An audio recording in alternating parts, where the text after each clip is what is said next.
Olá, hoje a gente vai mergulhar num conceito que é central para o cristianismo, a missão, que muita gente conhece como a colheita. Vamos desvendar o que isso realmente significa, quem é chamado para essa tarefa e por que ela é vista com um senso de urgência tão grande. E o ponto de partida é todo aqui, nessa frase do Evangelho de Lucas. Ela já joga um paradoxo na mesa, né? A colheita é grande, mas os trabalhadores são poucos. Ou seja, de um lado, uma oportunidade incrível, do outro, uma falta de gente para dar conta do recado. É essa tensão que a gente vai explorar. Para a gente entender essa ideia, que é bem teológica, uma das nossas fontes traz uma analogia que, olha, é genial. As declarações de missão de grandes empresas. Pensa só, Nike, Google, Tesla, todas elas são movidas por um propósito claríssimo que guia tudo o que fazem, certo? Pois é, a colheita funciona mais ou menos assim, como o grande princípio que organiza e dá direção para a fé cristã.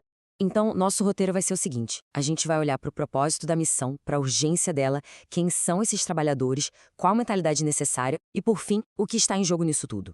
Vamos começar pelo começo, né? Afinal, o que é exatamente essa missão? Qual é o objetivo principal dela?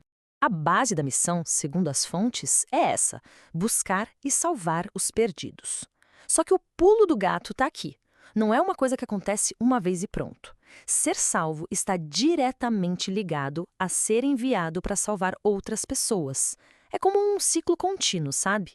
Quem é encontrado vira também um buscador. Ok, agora que a gente entendeu o quê, vamos para o tamanho do desafio e a questão do tempo.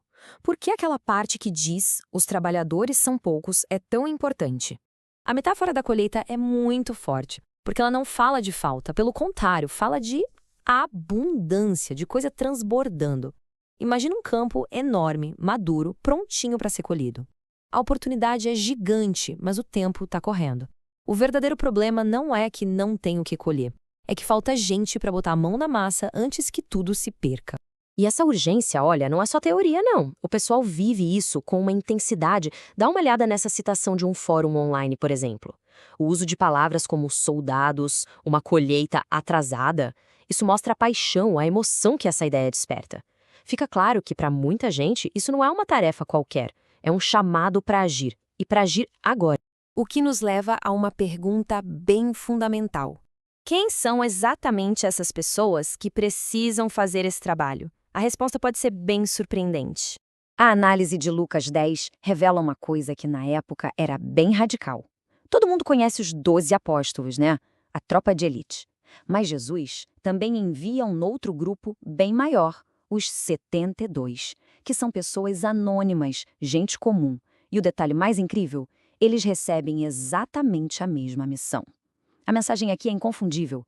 Esse trabalho não é para um grupinho de heróis ou especialistas, é para todo mundo. E tem mais, para reforçar que ninguém é herói solitário aqui, eles não vão sozinhos. A instrução era para irem sempre em duplas. Isso cria todo um sistema de apoio, de encorajamento, de responsabilidade mútua. É o reconhecimento de que a tarefa é pesada demais para carregar nas costas sozinho. A colaboração é a chave. Beleza, então a missão é para todo mundo e em equipe. Mas qual é a mentalidade certa para isso? Tem uma história bem famosa, a das irmãs Marta e Maria, que dá uma luz fascinante sobre essa questão. Aqui o contraste é poderoso. De um lado a gente tem Marta, consumida pela ansiedade de servir. Do outro, Maria, que escolhe simplesmente estar presente e ouvir. O texto original em grego usa a palavra diaconia para descrever o trabalho de Marta.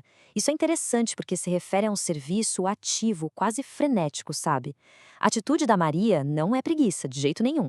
É uma escolha consciente de priorizar a presença em vez da produtividade. E é aqui que a história dá um salto e se conecta com o nosso dia a dia de um jeito incrível. Uma análise acadêmica faz um link direto entre a atitude da Maria e o que a gente hoje chama de mindfulness, ou atenção plena. Ao escolher ouvir com foco, em vez de agir de forma distraída, ela escapa da ansiedade que está consumindo a irmã. A boa parte que Jesus elogia não é ficar à toa, mas sim o estado de atenção plena naquilo que realmente importa. E para fechar, vamos analisar o que está em jogo. Quais são os resultados ou as consequências dessa missão, de acordo com as fontes. O processo descrito é um verdadeiro divisor de águas. A chegada dos discípulos força uma escolha. Se a mensagem é aceita, o resultado é paz, mas se é rejeitada, o que vem é um anúncio de julgamento. Não tem um talvez, sabe? As consequências são diretas e bem profundas. E para a gente ter uma ideia do peso disso, olha só essa citação de um sermão. A comparação é chocante. A fonte argumenta que a indiferença espiritual, ou seja, o simples ato de ignorar a mensagem, é considerada uma falha mais grave do que os atos que deixaram a cidade de Sodoma famosa. Isso coloca as coisas em outra perspectiva, né? Mostra o quão alto é o risco. E com isso, a gente volta para Maria. No mundo que grita pela nossa atenção a cada segundo, a escolha dela se torna mais relevante do que nunca. A questão que fica no ar é, no meio de tanta correria, de tantas demandas, o que significa hoje escolher a boa parte? O que significa priorizar a presença em vez da produtividade e focar naquilo que, no fundo, realmente importa?